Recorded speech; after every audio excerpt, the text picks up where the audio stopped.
I just tell people the wells, it's the gospel in action. People say, hey, God loves you, but they don't feel love because they don't have the basic necessities of life. And we get to go there and say, hey, I'm just an instrument, but look at what God's doing for you. He hasn't forgotten you. He sees you. He cares about you. He cares about your children. So give us some of the stats, Dan. How many total wells to date so far? What's it? Yeah. I'll break that down, right? What's the breakdown? How maybe you innovated the process and the efficiency of this, and how is it growing? What's kind of the latest right now? And then we'll kind of give a call to action.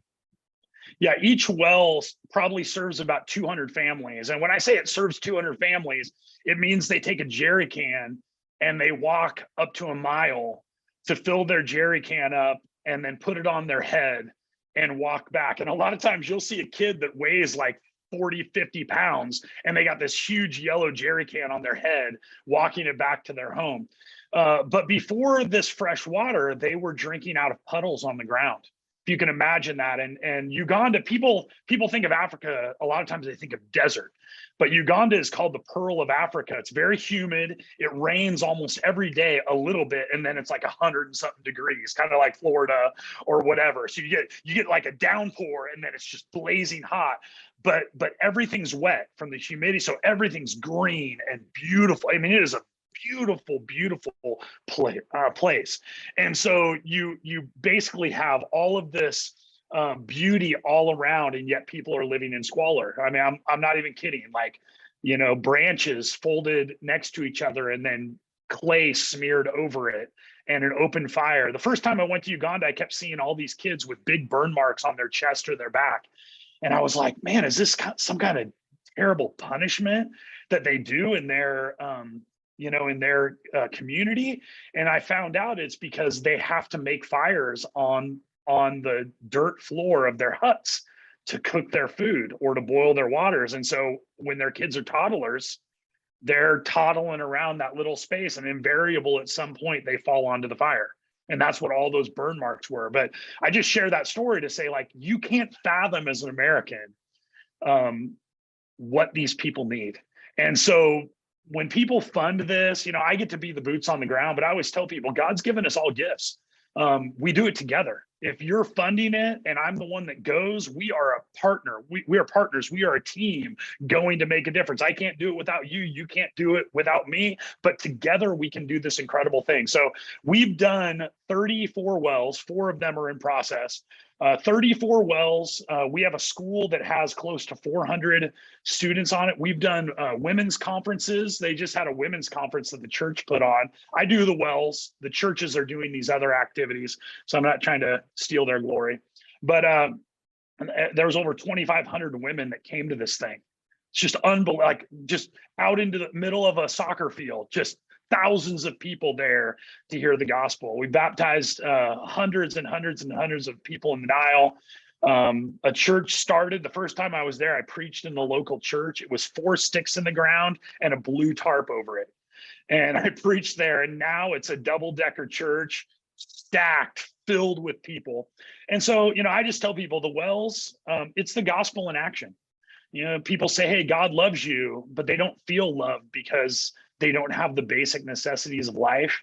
And we get to go there and say, hey, I'm just an instrument, but look at what God's doing for you.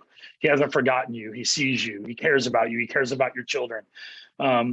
If any of you viewing want to come, I would love for you to see, because it's made me love my kids even more. I take for granted what they have. I take for granted how easy it is for them just to open the fridge and pull out a gallon of milk and pour it in a cup, when so many of these other people actually don't even have water, much less milk. And so it's been an incredible journey. I think it's like an Old Testament Bible story. It has been so fun to watch that entire area transform. And then last time I was there, I heard the children singing at chapel in the morning at school. These kids that before, you live on family land. So when your parents die, which a generation of people have died from AIDS and a lack of fresh drinking water. And so these kids are still part of their families. So they become farmers on the field, but the family doesn't have money for their nephews and nieces to go to school. So these kids are instantly pulled out of school and they just become laborers. who farm the ground, and then they trade it.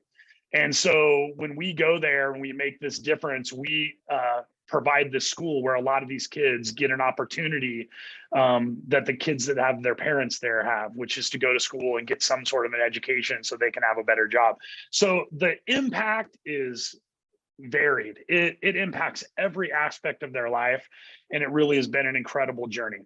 Wow, Dan, I can't think of a better cause at this point. You know, there are a lot of great causes, but for everything you just said, then one of the top ones to give to, if not the top one to give to, with clean, fresh water and wells that you're putting in affecting 200 families per well, and helping people not have to walk entire miles and miles and miles and miles, water on their heads, and 34 wells so far, 400 students in a school, women conferences, everything that the momentum is building up. You know, I've heard the idea that momentum is greater than the sum of all the leadership strategy and resources that you have, right? And so it sounds like you've built some momentum, and it's only just getting started, right? You've got the people on the ground, you've got the community rallying behind you, and you've got others that are also branching out and starting the women's conferences, right? And now it's a matter of just pouring fuel, you know, in this scenario, money on this momentum. And, you know, instead of 34 wells, go to 340 wells, right? So 340 wells right. would basically be, you said about 4,000 a well, right?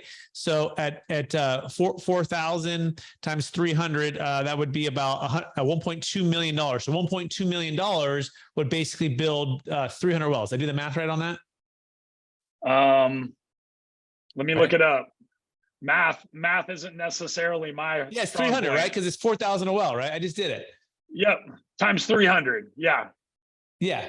So 1.2 million equals 300 wells. And so if you're listening to this and you want to be a part of this, even if it's $100 or if it's $4,000 or it's $40,000, whatever it is that you are feeling maybe encouraged or called to give, we encourage you to contact us right now.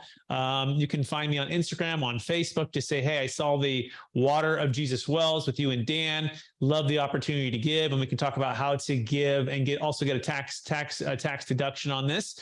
You know, we're here about tax flow, right? We want to make sure we're taking advantage of all the opportunities to also be good stewards with the tax laws that we've been given by being able to give and get a tax deduction on our tax returns.